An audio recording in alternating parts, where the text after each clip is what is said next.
Hello student, good morning. आज मैं आप लोगों को पाइथागोरस प्रमेय सिद्ध करवाऊंगा। जैसा कि स्क्रीन पे लिखा हुआ है पाइथागोरस प्रमेय। और ये क्या होता है? पाइथागोरस एक समकोण त्रिभुज में लगता है बच्चों। ओके, तो बच्चों जैसा कि स्क्रीन पे लिखा हुआ है पाइथागोरस प्रमेय क्या होता है? एक समकोण त्रिभुज के कर्ण का वर्ग अन्य दो भुजाओं के वर्गों के योगफल के बराबर होता है। यानी कि ये क्या होता है बच्चों? कर्ण का वर्ग बराबर लंब का वर्ग प्लस में आधार का वर्ग। ओके स्टूडेंट, ये फार्मूला होता है एक तरह से, तो इसी को पाइथागोरस प्रमेय कहते हैं। वो आइए हम इसको सिद्ध करते हैं। ओके स्टूडेंट, तो देखते हैं। तो सबसे पहले क्या लेंगे? एक समकोण त्रिभुज। तो समकोण त्रिभुज जो कह रहा तो दिया रहेगा, उसको क्या किस में लिखेंगे? दिया है हमें, तो दिया है हमें क्या लिखेंगे बच्चों? एक समकोण त्रिभुज ए बी सी में बी समकोण है। बी पॉइंट देखना बच्चों, ध्यान देना, ये मेरा समकोण है। बी जो है कोण है वो समकोण है इस त्रिभुज का। ओके स्टूडेंट, तो ये है हमारा ए बी सी समकोण त्रिभुज, बी समकोण है। और सिद्ध क्या करना है बच्चों? सिद्ध करना है ए सी का स्क्वायर। ए सी क्या है हमारा बच्चों? ए सी हमारा क्या है? कर्ण है। ए बी क्या है? ए बी को हम कह सकते हैं लंब या आधार, तो हम यहाँ लंब कह देते हैं। और बी सी को हम क्या कह देते हैं? आधार। तो यही प्रूफ करना है और इसी को दिखा देंगे तो हमारा पाइथागोरस प्रमेय सिद्ध हो जाएगा। तो इसके लिए क्या करेंगे बच्चों? हम रचना करेंगे। तो रचना में क्या करेंगे? बी डी लंब ए सी, मतलब बी से ए सी पर एक लंब डाला गया बी डी। बी से एक लंब ए डी बी डी डाला गया किस पे? ए सी पे। अगर ये बच्चों लंब है तो क्या होगा? अगर लंब है, आप लोगों को पता है, अगर कहीं लंब होता है तो क्या होता है? 90 डिग्री का कोण बनाता है। तो ये दोनों तरफ दो त्रिभुज बनेंगे, उसमें क्या होगा? ये 90 डिग्री, यानी दो समकोण त्रिभुज और बन जाएंगे। एक तो पहले से हमने लिए थे ए बी सी समकोण, तो और दो समकोण त्रिभुज क्या होंगे? ए बी डी और क्या होगा? B D C. ये दो समकोण त्रिभुज हो जाएंगे। ओके स्टूडेंट, आगे बढ़ते हैं। तो उत्पत्ति क्या करेंगे बच्चों? देखो, इसको जो हमें प्रूफ करना है, इसको हम समरूप त्रिभुज की जो प्रॉपर्टी होती है उसी का यूज करेंगे। अब यहाँ देखिए, तीन समकोण त्रिभुज, एक तो बड़ा वाला हो गया, दो छोटे हो गए, एक हमारा ए बी डी हो गया और एक हो गया बी डी सी। तो इन्हीं तीनों को लेकर के हम सिद्ध करेंगे। तो इसके लिए क्या है बच्चों? तो उत्पत्ति में क्या लेंगे? पहले हम एक छोटा वाला और फिर एक बड़ा वाला, मतलब बड़ा वाला क्या? ए बी सी, और छोटा कौन सा लेंगे? ए बी डी, मतलब ये छोटा वाला त्रिभुज। ओके स्टूडेंट, तो ये वाला छोटा और ये हमारा जो बड़ा सा एक पहले से ही समकोण है उसको लेंगे। तो इन दोनों त्रिभुजों में देखिए बच्चों क्या है कि हमें समरूप दिखाना है। तो समरूप दिखाने के लिए क्या करेंगे बच्चों? यहाँ देखिए, जो कोण है, कोण ए, ये कोण दोनों में आ रहा है। ये छोटे वाले में भी आ रहा है, ये बड़े वाले में भी आ रहा है।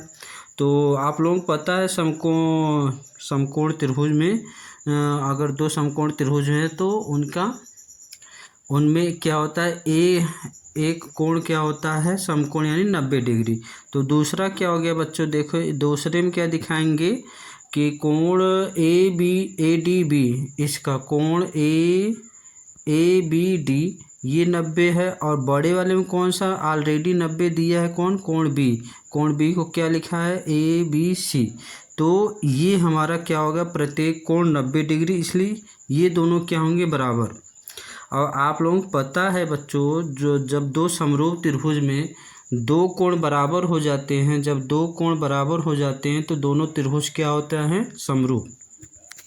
समरूपता की एक कंडीशन होती है, किसी त्रिभुज के दो कोण बराबर हो गए, नहीं किसी त्रिभुज में दो त्रिभुजों के अगर दो कोण आपस में मतलब संगत कोण बराबर हो गए तो दोनों त्रिभुज क्या होते हैं, समरूप हो जाते हैं। तो समरूप हो जाते हैं तो उनकी भुजाएं भी क्या होती हैं बच्चों, अनुपातिक होती है। ये कंडीशन होती है, अगर दोनों त्रिभुज अगर समरूप हैं तो उनकी भुजाएं क्या होंगी, अनुपातिक होंगी। तो अगर अनुपातिक होंगी तो क्या करेंगे बच्चों, तो स्टूडेंट अगर ये दोनों त्रिभुज समरूप हो गए तो क्या होते हैं, इनकी भुजा अनुपातिक। तो देखिए संगत भुजा अनुपातिक होती हैं। अगर मैं छोटे वाले त्रिभुज का ए डी ले रहा हूँ, ए डी क्या है, छोटे वाले त्रिभुज में ये हमारा आधार हो गया, तो बड़े वाले त्रिभुज का आधार क्या होगा हमारा बच्चों, हमने ले लिया है ए बी। ए बी क्या हुआ, ये बड़े वाले त्रिभुज का आधार हो गया। तो संगत भुजा क्या हो गई, इसके संगत ये हुई, तो ए डी अपान में ए बी हुआ। और बड़े वाले त्रिभुज का अब देखो, छोटे वाले त्रिभुज का अगर हम कर्ण लेंगे तो कर्ण क्या हुआ, छोटे वाले त्रिभुज के लिए कर्ण क्या होगा बच्चों, ए बी होगा इसका कर्ण। अब छोटा वाला त्रिभुज ये है तो इसका कर्ण क्या होगा, ए बी ही होगा। तो ये कर्ण हो गया, तो कर्ण बटे कर्ण, बड़े वाले त्रिभुज का कर्ण क्या होगा बच्चों, ए सी होगा। तो संगत भुजा क्या हो गई, यही होगी, इसका कर्ण बटे बड़े वाले का कर्ण ए सी। तो ये हमारा क्या होगा, अनुपातिक होंगी। तो यहाँ से हमें क्या मिल गया बच्चों, एक हमारा संबंध मिला। अब इसी संबंध को क्या करेंगे, क्रॉस मल्टीप्लाई करिए। तो ए बी का ए बी में करेंगे, यहाँ करेंगे तो ये क्या होगा, ए बी स्क्वायर।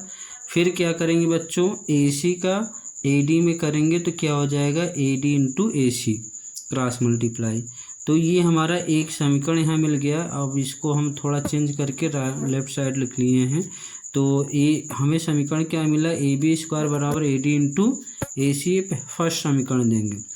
अब देखना बच्चों, दो त्रिभुज और मतलब एक और त्रिभुज हो रहा था समकोण और बड़ा वाला, देखिए ये हमारा क्या होगा, बी डी सी, ये भी समकोण त्रिभुज है और बड़ा वाला भी लेंगे। तो अगर इन दोनों को लेंगे कि ले करके प्रूफ करेंगे तो सेम ऐसा ही कुछ एक्सप्रेशन मिलेगा। तो सेम प्रूफ के लिए क्या किया जाता है बच्चों, उसको इसी प्रकार लिखा जाता है। तो इसी प्रकार इन मतलब बी डी सी और ए बी सी को लेकर के करेंगे तो हमारा क्या आएगा बच्चों, बी सी स्क्वायर बराबर डी सी इंटू ए सी आएगा। जैसे ये आया तो सेम प्रोसेस के लिए बच्चों पूरा किया नहीं जाता है सिद्ध, लेकिन उसको इसी प्रकार लिख करके हमें दिखा दिया जाता है। तो इसी प्रकार हो गया। तो यहाँ से हमारा क्या हो गया, दूसरा समीकरण मिल गया। ये दूसरा समीकरण मिल गया और इन दोनों समीकरणों को हम क्या करेंगे, जोड़ देंगे। अब दोनों का लेफ्ट साइड जोड़ेंगे तो राइट साइड भी जुड़ेगा। तो लेफ्ट साइड देखिए जोड़े हैं, ए बी का स्क्वायर प्लस बी सी का स्क्वायर क्या आया, A B square plus B C square. और इधर का जोड़ा तो क्या हुआ बच्चों, तो ये आया हमारा ए डी इंटू ए सी और डी सी इंटू ए सी, ए सी आया। ओके स्टूडेंट, यहाँ स्क्वायर गलत लिखा गया, सॉरी। तो ये हमारा क्या हो जाएगा, अब यहाँ देखिए बच्चों, ए सी है तो ए सी क्या हो जाएगा, कॉमन। अगर ये कॉमन हो जाएगा बच्चों तो क्या आ जाएगा हमारा, अब देख रहेंगे आप, अब क्या होगा, यहाँ से अगर ये कॉमन हो गया तो हमारा क्या हो गया, ए डी प्लस में डी सी बचा। और ए डी प्लस में डी सी देखिए क्या है, ए डी प्लस में डी सी। अगर इसको पूरा यहाँ से यहाँ तक लिखा जाएगा तो क्या होगा, ए सी हो जाएगा। तो ए डी प्लस में ए सी के स्थान पे क्या लिख देंगे बच्चों, यही लिख देंगे ए सी। तो अगर ए सी हो जाएगा तो ए सी का मल्टीप्लाई हुआ तो क्या होगा, ए सी स्क्वायर हो जाएगा।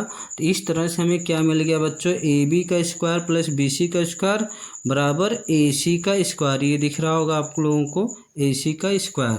यही तो सिद्ध करना था, देखिए ऊपर यही सिद्ध करना है ना, कि ए बी का स्क्वायर प्लस बी सी का स्क्वायर बराबर ए सी का स्क्वायर। तो यही हमारा पाइथागोरस प्रमेय है और ये सिद्ध हुआ।